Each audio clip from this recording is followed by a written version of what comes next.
Okay, so imagine yourself working in an early years setting and you're trying to communicate with a young gentleman to tell him that he needs to grab his shoes and his coat and his lunchbox and that he needs to stand by the door ready to go out for lunch, and then perhaps after lunch he could play football.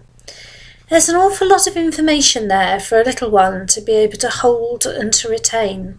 And as you look around, you look at the door and the rest of the children, yes, have got their lunch boxes and have got their shoes on, waiting to go out to lunch.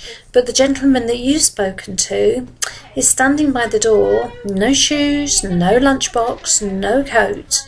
He's listened and he's heard what you've said, but actually he's only heard the last part of the sentence. He hasn't heard the whole of the sentence. So the bit that says, stand by the door, is what he's actually doing.